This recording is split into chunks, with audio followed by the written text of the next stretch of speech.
In this video, I'm going to show you how to make a self-tape audition on your phone step by step. Now there's going to be a whole bunch of things I'm going to cover in this video, and so that's why I have a guide for you. So go ahead and click on the link down below so that way you can get that and follow along. So let's get into it. So my 4-part framework.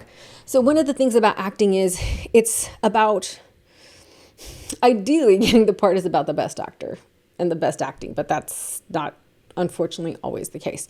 But our goal as actors is we're there to serve the story and to help communicate what's going on. And so we want to move people to a specific place emotionally. And so that's what I want you to remember for your self-tape audition. Move. M-O-V-E. M should be music to your ears. O, you got to consider the optics. V, visuals. And E, emote. Okay, let me go over some common terms before I break down more of that 4-part framework for you. Self-tape audition is basically the performance that you would have done in person in front of the casting. We're now being asked to do it from home. And so you're going to record it and you're going to submit it electronically to casting. Before casting used to do all this, now it's mostly our responsibility, except for theater and on occasion commercials. Most of the times those are still in person, although don't be surprised if they want you to submit something electronically first before they even consider seeing you in person. Audition is basically just giving that performance your version of that character. Sometimes they're going to ask you to do this thing called slate. And what it is you're going to look to camera and you're going to state, typically they're going to ask for your name, maybe your height, where you're currently located. And they might ask you to say something like, oh, and what's your favorite color? Or, what do you think about a project like this? Sometimes they don't ask you for things like that. But again, a slate is you're looking directly to camera and you're stating your name. Typically you're going to ask name, location, sometimes height.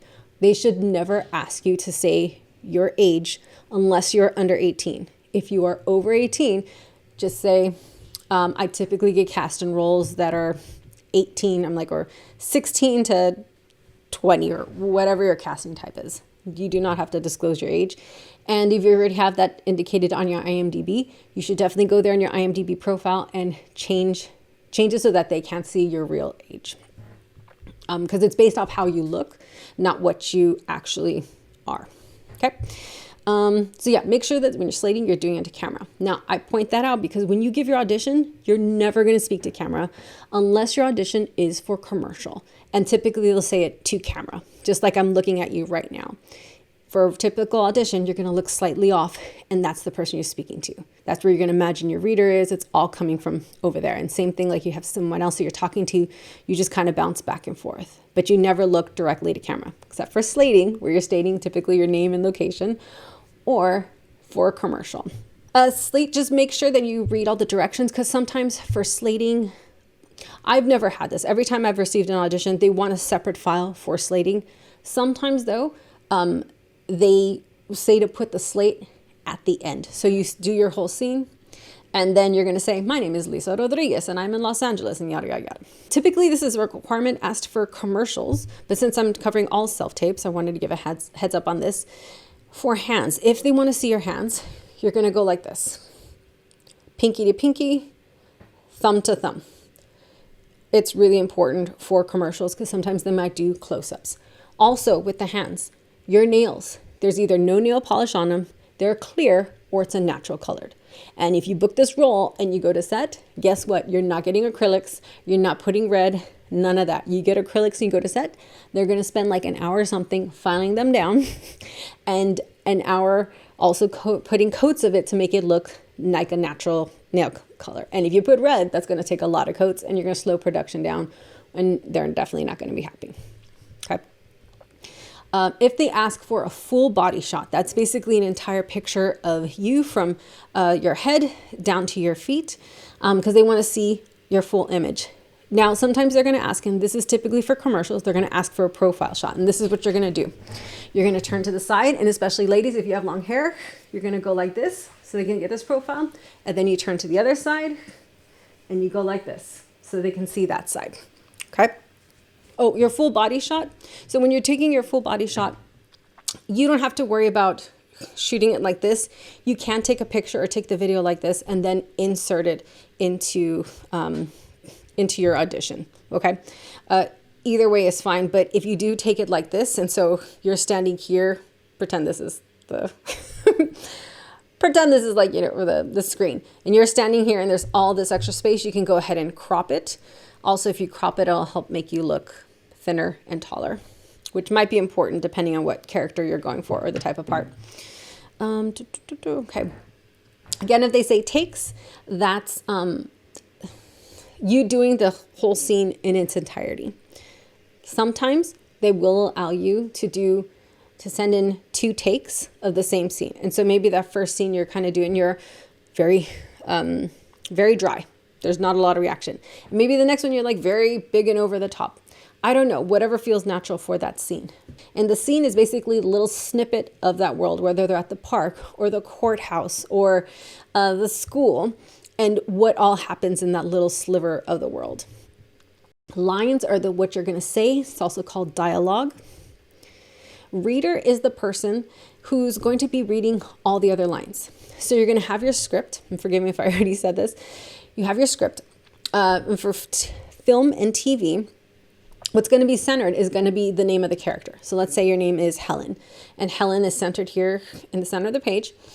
The words right underneath it, those are Helen's lines. Now, if it has another center and it says David in the center and there's lines underneath that, you're not saying that. Your reader will be saying that. And your reader will say all the other lines that don't belong to Helen. Now, sometimes you might see on the script where it says Helen and then it says Helen continued. That's still your lines. And make sure to read in between those 2 spots, because sometimes there's an action that they want you to do, whether it's yawn or look off in the distance, whatever it might be. Make sure you're reading through it. Okay, so I think those are some of the more basic terms. If it says beat, that means that they want you to take a pause. If it says long beat, it's just a longer pause. When you see an ellipses, the ... happen, basically you're switching from one thought to another or one emotion to another. So make sure you're showing that transition. I'm going to give you my 4-part framework to use to have a great self-tape audition. M needs to be music to your ears. Your audition needs to be music to your ears. And that comes down to good audio. Because if the audio is good, people won't even notice it. And because they don't notice the audio, they'll be able to get lost in your performance. You've already seen it like on YouTube or TikTok or wherever, where you've come across a video and you're like kind of straining to hear what they say. And you're like, forget this. And you just move on. Same thing's going to happen with the audition tape if they cannot hear you. So please, please, please do not use the AirPods. They are horrid. Never use AirPods. If you're using your phone, the audio from the phone is great. Okay. And unless you know you have a really bad quality phone, like you've already experienced problems before, then you probably want to use something else, like a wireless mic, I use Hollyland wireless mic, or I have in the past. You don't have to get super fancy in terms of using a boom mic. The kind of mic I have right here, the mic should not be visible in the screen. Now, if you have it pinned to you because you have that Hollyland, or maybe you have a little clip-on mic, that's okay. But a mic like this, cannot be in the scene. So if this is the only mic available to you, then you're just going to use the mic that's on your phone. Okay. And then when it comes to your reader, you're going to want to make sure that if your reader is there with you in person in the room when you're recording, that they're not directly behind the camera or your phone. Because what's going to happen is the phone's going to want to pick up their voice more than it's going to pick up yours. So make sure they're kind of off center, or they're kind of, when they talk, they're just turning away. So that way their voice goes this way and it's not going directly to the camera, because their voice should not overpower yours. This scene's about you, not them. Okay. When you're using your phone, you want to make sure you put it on airplane mode. There's nothing worse than having a great audition, a great take. You're like, yes, that was perfect. And suddenly someone calls you or you get a text message. Not that that's ever happened to me before. So please make sure it's on airplane mode. It'll just, yeah. But you'll probably forget. And the first time it happens, you'll be like, it'll just help sear it into you to make sure that doesn't happen again. Okay. I already went over the reader. So I have this bunch of notes because there's things that I want to make sure I cover and I don't miss out for you guys. Although as much as I'm trying to be comprehensive, I'm sure there's some things I'm going to forget. So my apologies for that. In fact, if I have missed anything, go ahead and put it down below in the comments. I'd love to hear what else that you guys think. And if you guys are finding this helpful, click like and consider subscribing. It helps other people know that this is a great, or helps the algorithm know that this is a helpful video for other actors. Oh, virtual readers. So this is a great option. You can have someone come in on Zoom, and typically they're going to be lower volume than because they're going to be coming through your speakers and they won't be directly behind your phone. So that is a great way to make sure that they're lower in volume. Just be prepared though. I'll link up here a video on how to do a great Zoom audition. So that way there's less lag, because you do want to be able to have good response time. Oh, and this is also a great chance to use someone from your acting class, which you should be in acting class. If you're not, you definitely got to be sharpening your skills. You need to be practicing, and you can help each other, right? They're going to help you with this audition, and then you volunteer and help them. Because if not, there are services where you can pay for it, but it's different because when you use someone from your acting class, because you know them, you should be comfortable with them, and you already have a relationship with them, even if it's just virtually. And that's really important, because most scenes, when you're reading it, there's going to be some type of relationship between you and that other person, some type of history. And it's easier to transition that when you already have a history with the person versus someone who you just met who's somewhere random in the world. I'm not saying beautiful magic can't happen, but let's work the odds in your favor. Use someone from your class that you know you can trust. Oh, and just like set, make sure it's quiet in the house. Let people know that, hey, I'm going to be recording a self-tape. Can we please make sure, you know, that we're not running up and down. If you're during football season, don't be trying to record during the playoffs. Okay, that's just bad news. Someone's going to say something. Okay, but you do want to let people know that, hey, I am recording, so they can be mindful and they can be quiet, because I'm telling you, just like forgetting to put your phone on airplane mode, your best take, suddenly someone's going to shout something and you're like, oh my God, and it's ruined. You can go with it. There are ways to to respond with it and just make it naturally part of the scene. Usually we feel so defeated because, you just gave this beautiful performance, and to have that ruin it, a lot of times we're not thinking on our feet that way, but it's definitely possible. Okay. So we had M, good, M-O-V-E. So M, music to your ears. Again, with the audio, you need good audio, because the good audio would disappear and they're going to be able to focus on your performance, which is really important, because again, you don't want them to strain. If they strain, they're moving on to you. If you don't capture casting's attention in like the first 3 seconds, they've moved on. They're not going to spend any more time. Okay. So do things in your favor. Okay, so we had M for music to your ears. O, optics. Okay, so this is more of the technical aspects of getting it right. Now, one of the first things you want to consider is your location and the decor. Now, if you notice, I have a blank wall behind me. Part of the reason why I have on this channel where I'm doing videos and it's basically a blank wall, because that's where I'm doing my auditions. It's the blank wall behind me. There's no plant. I make sure I remove that plant.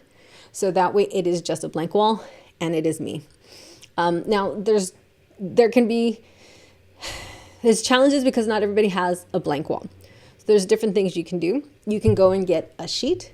And when we used to go in person it still happens, it's just not as common anymore. But typically the rooms were either a gray or a blue. I would say find a color that goes great or complements best your skin tone. Okay, and have that be what's behind you. And if it is a sheet, regardless of whether it's a sheet or paper, because you actually can buy rolls of paper of the color, it can't be wrinkled. If it's super wrinkled, they're going to be so distracted by that. You don't want that. Ideally, is you would want to have at least a wall just painted, so that way it's there and ready to go all the time.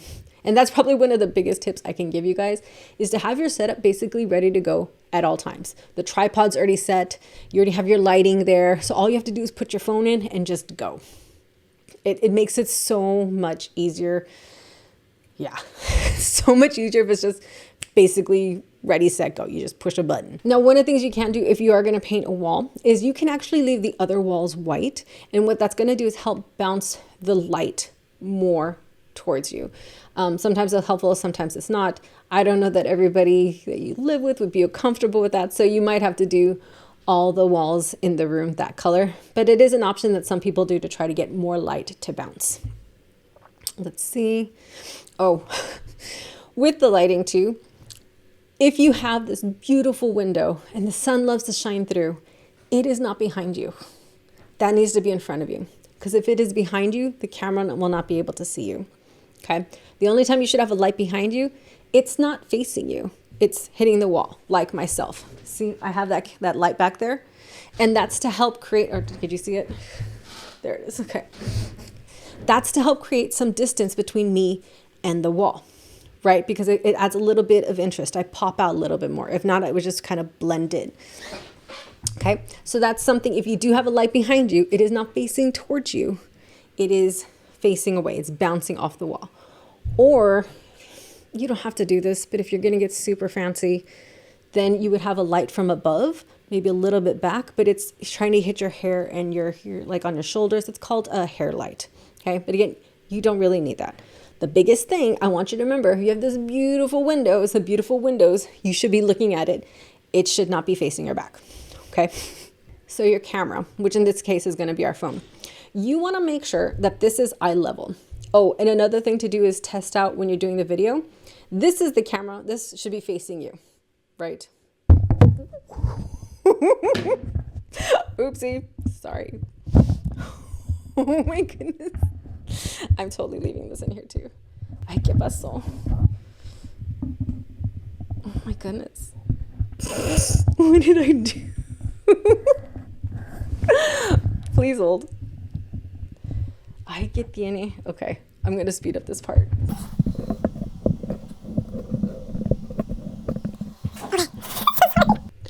Oh, I'm sorry. Microphone. Okay. Again, your camera, which in this case is going to be your phone, you want to make sure these are facing you, because these are going to be a better quality than doing it selfie. If you have to, or you're just not comfortable doing it the other way, you absolutely can do it this way. Where you have where it is selfie mode and it's just, it's facing back at you.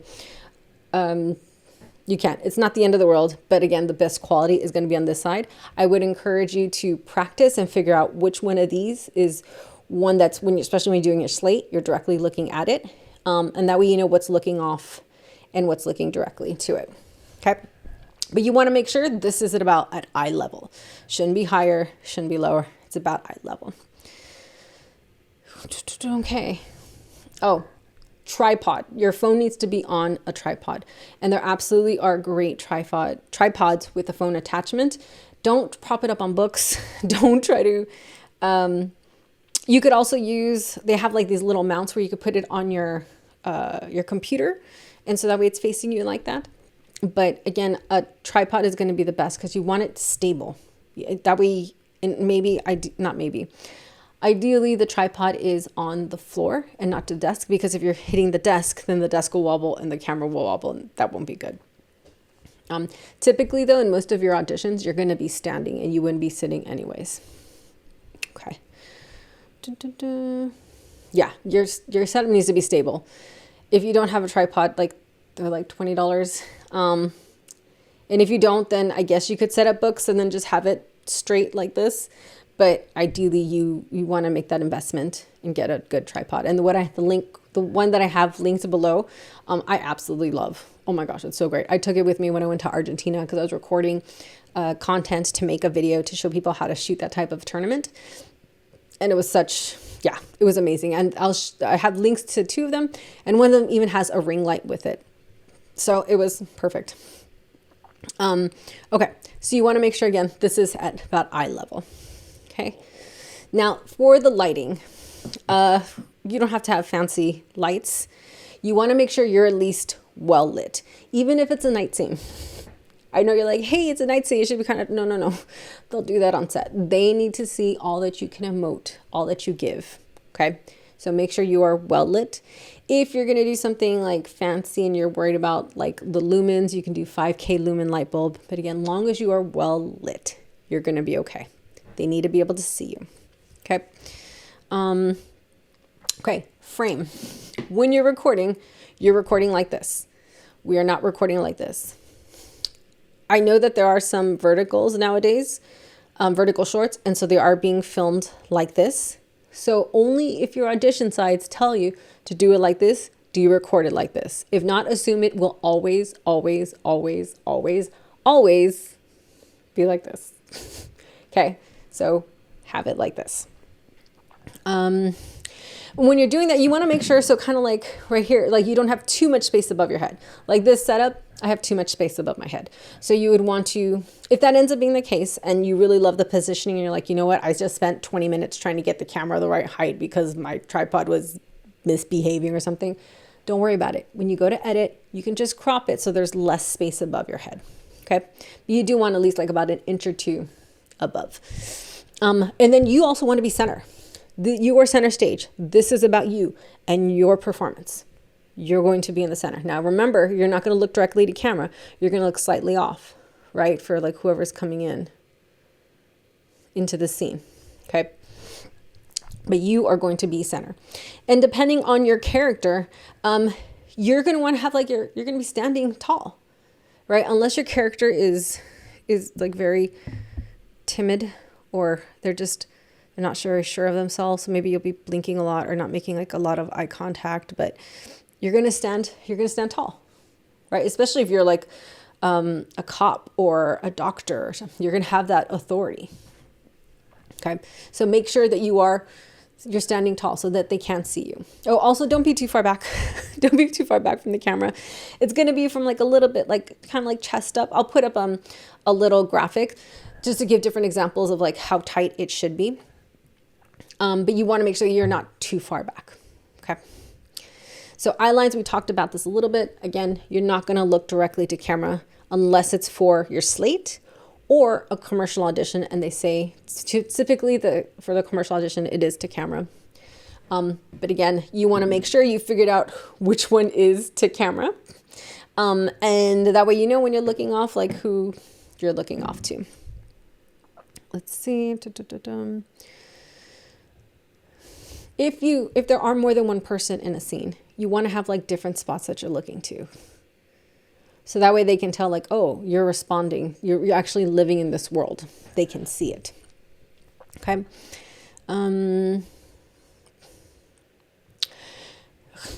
So I've heard it said that your reader, whether in person or virtual, should not be at your eye line. I typically have them, if it's virtual, I have them off to the side. I'm not even looking them. I see them out of the corner of my eye. To me, it doesn't really matter. I'm more so responding to like their voice. I'm trying to like imagine in my head, like what's going on. If you need to, so like say you're getting scared, not scared, sometimes it can be scary doing the auditions. Sometimes we just get nervous for whatever reason. Okay. One of the things that can be helpful to remember like where the different people are is you can put like little pieces of tape. Like, okay, that's one person, that's another. And you also want to practice to see how far you should be looking over. Because sometimes if you like look up like this, that's way too much for the camera. Meanwhile, you should just look up like that. And that's better for the scene. As well as like looking off. That might be way too off. This is here. That's a lot better for the camera. So practice those things and see what it looks like. And when you're doing it, talk it through like, okay, I'm looking directly at the ceiling. I'm looking like a foot below. I'm looking a foot below. And that way, when you go back and you watch the video, you can say like, oh, okay, this is what looks best. And then you'll know exactly what marks to hit when you're trying to replicate that. Okay. All right. So we got 4 parts. Music to your ears. The audio should just disappear so that way they can get lost in your performance. But you got to pay attention to the optics, all the technical aspects so they can see your beautiful performance. The next is the visuals. And this is about you leaning into the character. This is going to be about like your hair, makeup, and wardrobe. Like if I'm going for a nurse, I'm going to wear this even if I don't have, ¿cómo se llaman? Scrubs. Even if I don't have scrubs, this leans into it. the V-neck, solid color. I'll probably put my hair up in a ponytail.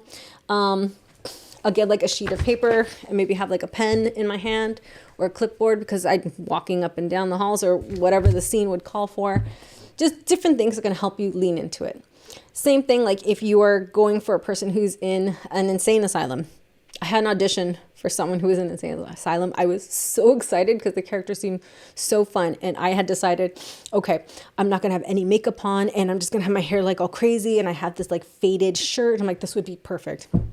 And then the very next day, I was listening to a bunch of casting directors and they're like, oh yeah, this is something that New York actors tend to do because they're so strongly theater-based, where they won't have makeup in their auditions.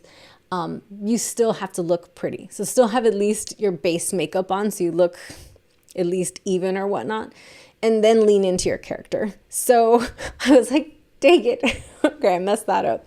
But that was okay. It was so much fun. But you want to make sure that you're leaning into it. So I say that if your character is homeless, don't spend 2 hours trying to look like a homeless person. Just give the feel of it, right? So you have like a faded shirt, or maybe you have like a smudge of dirt here, or I don't know. Just different things you can do to kind of give the illusion of it. And same thing with your makeup. Can you lean into it?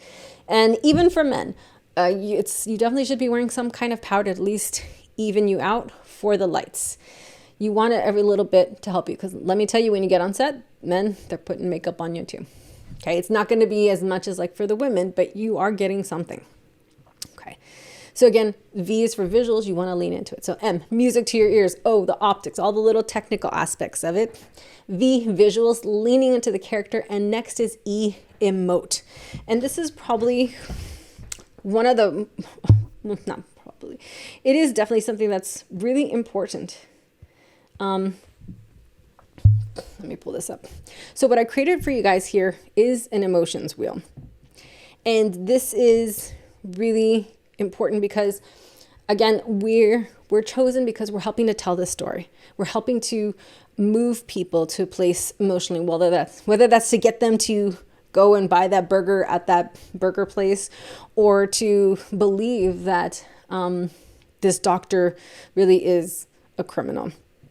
Whatever it might be, we are telling this story.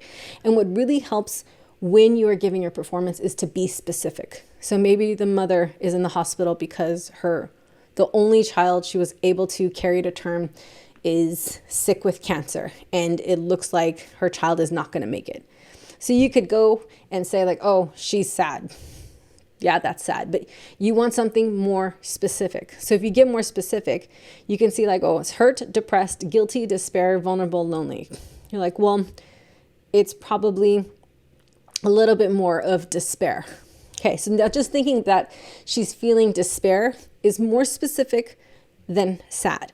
And that's already going to change the performance in your mind. But if we go deeper than that, from despair, there's grief and there's fragile.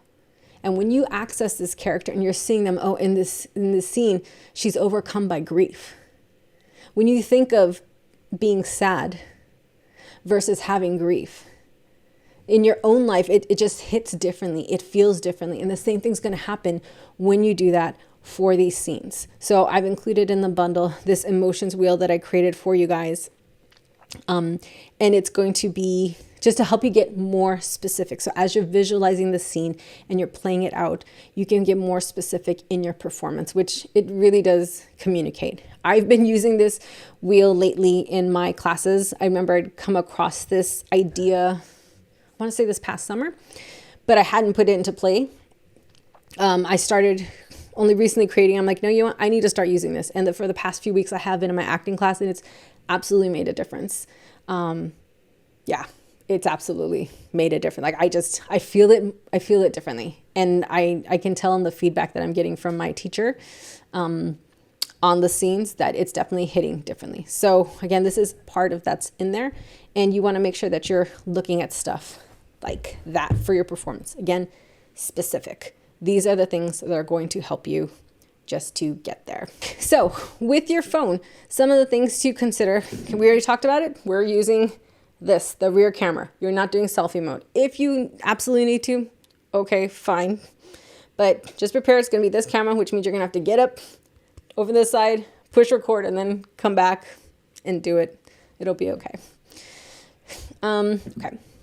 When you're recording, so especially like your iPhone, you just go to settings and you go down to camera. From there, you go to video, and you have option of even 720p. 720p is fine. SAG-AFTRA even has for their audition, self-tape audition standards, 720p is acceptable. You can do, I probably suggest you to do like 1080p at 30 frames per second. But if your camera is running out of space, or I should say your phone running out of space, then use the 720. Again, the audio, if the audio is really good, a little bit bad video won't break the deal. But again, they need to be able to see you. So make sure the rest of your optics are going good. Okay. Some people suggest turning the HDR video off for iPhones. And then also some people will try to lock the white balance. And they say that's good because you're just staying in one location. I don't use my auditions. I don't audition using my phone enough to have a preference one way or the other, but it's something you can consider. I don't know that turning the white balance on or off is going to make or break something. Well, if you look gray and sickly, then make sure you're toggling it the other way, because unless your character is supposed to look sickly, you should not look gray or sickly in your audition piece.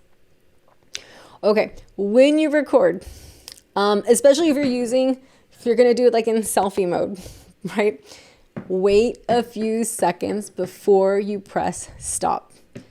I can't even tell you how many times where I'm creating an audition and I have it because I have the controls here, because I do it slightly different. I'm using a camera and then I'm recording it to QuickTime. So I have a button here. I can just press stop and it'll be over.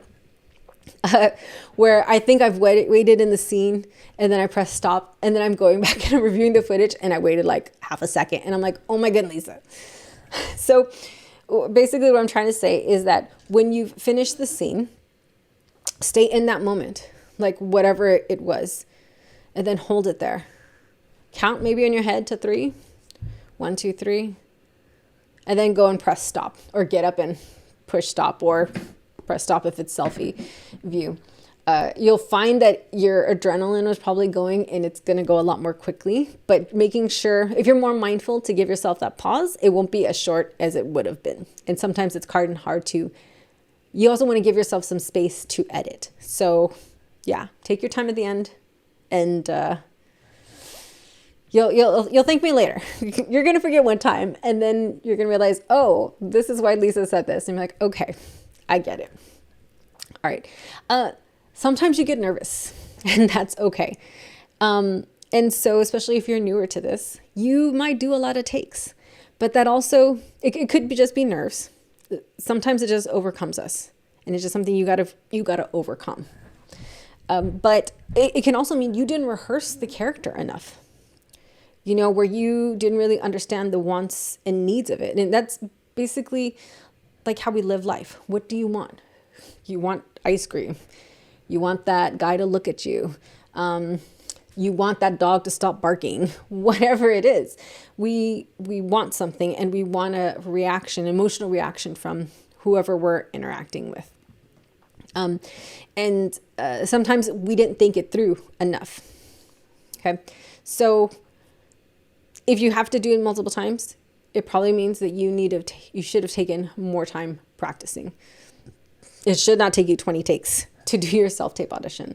I usually just stop mine at 3. I'm like, nope, I should have done better. And I'm not going to keep doing this 16,000 times. And again, at least I think I already said this, make sure it's one take. You're not like, oh, I said the first part. When I tried it this one time, the first part was better. But this other one, when I tried it, the second part was better. So I'm just going to cut it and put it together. No. No. First of all, it's usually very bad. And we can tell the edit. And casting will not appreciate that. But that also doesn't give them the confidence then. Like say casting, that was still a great first chunk and the second chunk that were put together. Even if casting, which they would never do, send this off to the director. The director's going to be like, they can't do it all together in one scene. Like I can't depend on that when they're on set. That's going to take more time. And especially if we're probably going in for a smaller role. They're not going to waste. We need to be able to get in and out. We need to do our part well, and just so that way they can keep going on with the monster machine that they have, that they're creating in terms of doing this project. So that's going to make them concerned. In fact, that was one of the big challenges that happened during the pandemic, or I should say our response to the pandemic, where we shut everything down and everything went virtual. I've already been doing this well. When it went virtual, because they were getting self-tape auditions where people had done it 20, 30 times, and they finally got a good take and they'd send it in, and they would get picked. They're there on set, and then the director's directing them, and they're like, oh my goodness, they can't get it the first time or the second or the third, that they needed all these different takes. So that's part of the reasons why they're wary of newer people. And if you don't have a lot of credits, they're like, oh, I don't know that, like, because they know it's most likely a self-tape audition process. They're not necessarily going to have the confidence that you can deliver it. So yeah, don't be splicing. That's not what we do. If it is for a show that's already out, a TV show, or a movie, like maybe it's part of a series, but for like the TV show, watch the pilot, the very first episode of the season, as well as the season finale of the previous season. And if it's already if you're auditioning for like the first, second, or third show in the new season hasn't been released yet, so you won't be able to watch that. So you have to watch the previous season. But if this is for episode 12 and they've already released like the first episode of the new season, watch that too, because again, it's going to help give you the feel and the tone of what they're looking for. And you'll see like, oh, these smaller roles, or this is how the people who aren't the series regulars, this is how they are in that world. This is how they're acting. And so it'll give you an idea of what they're looking for. If it's something, again, it hasn't been released as the very first time, but you do know who the writers are or the producers are, go ahead and look them up on IMDb and see what other works that they've done. If you find out, oh, they wrote a lot for Parks and Recreation or The Office, you know what vibe they're going for versus if they were on CSI Miami. Completely different feel. But that'll tell you a lot about what it is they're most likely looking for. Oh, and for TV, do not improv your own lines. You're going to say exactly what's on that script. They have worked really hard. It goes over and over and over so many rewrites for it to be the perfect words to come out of your mouth. And there's some shows where the writers are absolutely not. You could give a beautiful performance, but you ad-lib something or you added just one word to it. They're like, nope, that's not what we wrote. You're not coming in. So just know that. But you definitely want to research it so that way you can be authentic to the world that they're looking for. Rehearse as much as you need until it's in your body, and then start to record. You'll make mistakes. That's okay. It is so okay. It doesn't feel like it in the moment. I will admit it. It's frustrating. Yeah. But it's okay. Just start from the top and go all over again. Okay. Make sure you're like, okay, I think I got it. Press stop.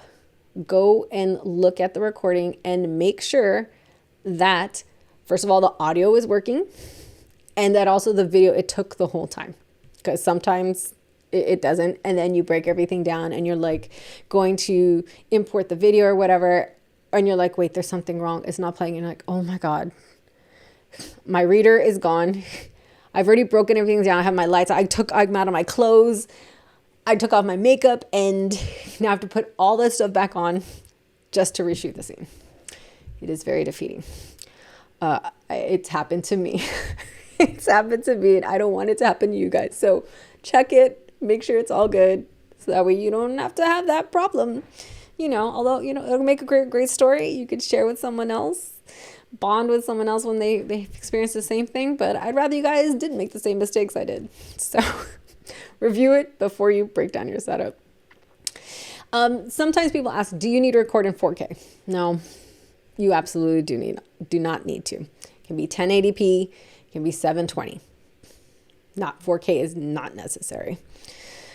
If your audition though is looking grainy, that's probably because of your light. You need better light, so that way they can capture your image better. So again, if it's looking grainy, you probably need better light. You absolutely can edit the video on your phone. I personally like to edit on my desktop or my laptop, but you absolutely can edit on your phone. I love iMovie, super user-friendly. But some people like things like CapCut. Just make sure if you're using CapCut that you make sure to delete the little end where it has the CapCut logo, right? That's not going to be a part of your audition. So delete that part. Oh, okay. So here's some tips, very important tips. Make sure you read and follow the audition instructions. Okay. There's so many people make or break their audition just because they didn't read the directions. Now, they shouldn't be telling you like, oh, you got to go on like a hike outside and record yourself doing it. They're not supposed to do that. They were doing that during the pandemic, but you're not supposed to. Make sure you're reading, because they're going to give you directions like basically how they want you to name the file, which could be, typically it could be your last name underscore first name underscore the name of the part. So I'll have an example here on the screen so that way you can see typically how the files will get labeled. But again, they might want to label differently. Do that. In the audition directions, if they tell you it's the slate is a separate file, your slate is a separate file. So it's not going at the very end of your take. If they tell you it needs to be in by 4 p.m., it needs to be in by 4 p.m. They tell you wear a lab coat if you have it, then wear a lab coat if you have it. One of the things that they're not going to tell you is that you have to be off the book, which means, okay, so off book, another term. Sorry, I forgot to describe that earlier. Basically, you have it completely memorized. You don't need the words. You don't need the paper with the words on it. The thing is, though, the truth is that's still the industry standard. I can lie to you and say, oh, well, SAG negotiated this, that, and other thing. And sorry, it's SAG-AFTRA. And so you don't have to worry about that anymore. The truth is, it still is what's expected. And plus, if you memorized it, it gets in you in a different way than just it being on the paper. That character is more a part of you. So you, even though it might say like, oh, you don't have to memorize it. You don't. There are other things you can do, like maybe having a prompter and you can have it up there. But you want to get close to off book as you can, as memorized as you can. But you absolutely need to follow the directions. Oh, you turn it in on time. They give you a deadline. You need to hand it in by that time. But honestly, before that, you need to hand it in as soon as possible. Because here's the thing. Before it used to be, if you had an audition, we all would come in on the same day, right? If we were up for it. And if they loved us, we would, if the part needed it, there would be a callback and some of us would come back and we would read for the role. Okay. Now what they're doing with self-tape auditions is it gets released out. And say you get it on Monday and you have till Wednesday or maybe Thursday to submit it. But again, like when we were in person, they saw us all, everybody on that one day. And then the ones that casting liked or they thought that production would like, because it's not always about what casting likes, they would then pick those and send it off to the directors so the directors can send off to production and the studios can look over and see who they wanted to bring in. Okay. This is now happening every single day, even though it's Monday, Tuesday, Wednesday, Thursday. It's not due till Thursday. So on Monday, the people who've submitted the tapes on Monday, they are being reviewed and casting, because now they have thousands of people who submitted for a role, but they're going to only ask like a few hundred to submit auditions for. They're having hundreds of audition tapes they have to look at. So you think they're going to wait till Thursday? No. What they are doing is they're going to look at Monday, see who's come through. They're going to sort through and be like, okay, we like these the most, or we think the director would like these the most, and they're going to send it off to production. So that means it's possible they found the person that they really like, that production fell in love with on Monday, even though you're not submitting it till Thursday. But maybe on Monday, they didn't really find who they wanted. So on Tuesday, they're also going to go through and they're going to send it to production. And maybe you're in the batch on Tuesday and they see you and they love you. My point is don't wait until the very last minute. Now, if no one is hitting the mark of what they're expecting, because sometimes they don't know what they're looking for either. But If no one's hitting the mark, then yeah, you'll get it you'll potentially get it if you send it in on Thursday. But you really don't want to take that chance. You need to send it in as soon as possible. You need to memorize it and have it in you and record that thing as soon as you can and send it in as soon as possible. So that way you could be one of the first people that production is seeing, assuming casting sends you off as a recommendation. So that way you're already on the top of their minds. Because that way you're the one who's booking the role. Because if they've already seen you and fall in love with your performance, they're not going to wait. The production's not going to, casting will still send them who comes in on Tuesday, Wednesday, and Thursday. But if production has already fallen in love with you, production doesn't have to look at those other submissions. Casting already did that. That's what casting's for. So submit it as soon as you can. I know that's hard, especially some of these scenes are like 10 pages. That's not fun to try to memorize and whatnot, but you need to try to submit it as soon as you can. Okay, that's just the realities of the process right now. Yeah, okay. I think that's everything. Let me know if there's any questions or comments or things that I missed. I would love to hear from you guys, and make sure you guys are out there creating your own credits so you can have your own content. All right, have a good day.